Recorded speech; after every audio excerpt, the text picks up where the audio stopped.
Hello, ഇത്തവണ നമ്മുടെ friends യുകെയിൽ നിന്ന് നാട്ടിൽ വന്നപ്പോൾ നമുക്കതിനെ കാര്യമായിട്ട് കഴിഞ്ഞിടത്തെ പോലെ ഒരു ട്രിപ്പൊന്നും പ്ലാൻ ചെയ്യാൻ പറ്റിയില്ലെങ്കിലും നമ്മളൊരു തമിഴ്നാട് ട്രിപ്പാണ്ട് പോയി. ഇത് അവരുടെ ഫാമിലിയുടെ കുറച്ച് കാര്യങ്ങൾക്ക് വേണ്ടി പോയതാണ്. മെയിനായിട്ട് അവരുടെ കുടുംബക്ഷേത്രം തമിഴ്നാട്ടിലാണ്. അപ്പോൾ അവർക്ക് കുറച്ച് പൂജയും കാര്യങ്ങളൊക്കെ ഉണ്ടായിരുന്നു. അപ്പോൾ നമുക്കതൊരു ട്രിപ്പ് മോഡാക്കാമെന്ന് വിചാരിച്ചു നമ്മൾ ഫ്രണ്ട്സൊക്കെ ആയി ഒന്നിച്ചാണ് പോയത്. ഒരു 4 ദിവസത്തെ ട്രിപ്പായിരുന്നു കേട്ടോ.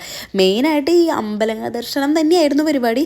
പക്ഷേ എന്നാലും അതൊരു പുതിയ എക്സ്പീരിയൻസ് ആയിരുന്നു. കാരണം ഈ തമിഴ്നാട്ടിലേക്കൊക്കെ ഞാൻ പോയിട്ടുണ്ടെങ്കിലും പക്ഷേ അവിടുത്തെ രീതികളും കാര്യങ്ങളും നമുക്ക് നേരിട്ട് കാണാൻ അറിയാനും പറ്റി. പിന്നെ അമ്പലങ്ങളുടെ കൺസ്ട്രക്ഷൻസും അവിടുത്തെ രീതികളും നമ്മുടെ നാട്ടിലത്തേനെ അപേക്ഷിച്ച് നോക്കുമ്പോൾ ഭയങ്കര ഡിഫറെൻ്റ് ആണ്. അപ്പോൾ ആദ്യ ദിവസം നമ്മൾ തിരുനെൽവേലിയാണ് പോയത്.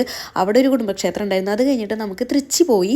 6 മണിക്കൂറുണ്ട് തിരുനെൽവേലിയിൽ നിന്ന് തൃച്ചിയിലേക്ക്. അന്ന് അവിടെ സ്റ്റേ ചെയ്ത് പിറ്റേ ദിവസം രാവിലെ നമ്മൾ തൃച്ചിയിൽ നിന്ന് തഞ്ചാവൂരിലേക്ക് പോയി. തൃച്ചിയിൽ നിന്ന് തഞ്ചാവൂർ അധികം ദൂരമില്ല. അയ്യോ, എൻ്റെ വലിയൊരു ആഗ്രഹമായിരുന്നു ഈ തഞ്ചാവൂർ കാണുക എന്നുള്ളത്. എനിക്ക് നമ്മുടെ ഈ ഇന്ത്യൻ ഹിസ്റ്റോറിക്കലായിട്ടുള്ള കാര്യങ്ങൾ കാണാൻ എനിക്ക് ഭയങ്കര ഇഷ്ടമാണ്. അപ്പോൾ നമ്മുടെ വിഷ് ലിസ്റ്റിൽ ഉണ്ടായിരുന്ന ഒരു സംഭവമാണ്. അങ്ങനെ അത് നടന്നു. നമ്മളെല്ലാവരും ലൈഫിൽ ഒരു തവണയെങ്കിലും പോയിരിക്കേണ്ട അമ്പലങ്ങളിൽ ഒന്നാണിത്. നമ്മുടെ ആ നാടിൻ്റെ ഒരു പാരമ്പര്യം, നമ്മുടെ പണ്ടത്തെ ആൾക്കാരുടെ ആ ഒരു കഴിവാണ് ഈ ഇത്രയും ഭംഗിയുള്ള ഈ ഒരു അമ്പലം പണിതുണ്ടാക്കി വെക്കുക എന്ന് പറയുന്നത്. തഞ്ചാവൂർ പെരിയ കോവിൽ. അപ്പോൾ അതൊക്കെ കണ്ടു. അപ്പോൾ അതിൻ്റെ തൊട്ടടുത്ത് തന്നെ ഇങ്ങനെ തഞ്ചാവൂർ പാവ, അതെല്ലാവരും കേട്ടിട്ടുണ്ടാവുമല്ലോ.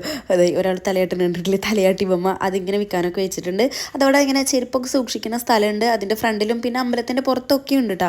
പിന്നെ ഇങ്ങനെ കുറേ സംഭവങ്ങളുണ്ടായിരുന്നു. തഞ്ചാവൂരിൻ്റെ ഒരു മിനിയേച്ചർ വേർഷനും. പിന്നെ ഇത് കണ്ടു ഇങ്ങനെ കുറേ ഇങ്ങനെ തുറക്കണത്, അങ്ങനെ അതൊക്കെ കണ്ടു. എന്തായാലും നല്ലൊരു എക്സ്പീരിയൻസ് ആയിരുന്നു.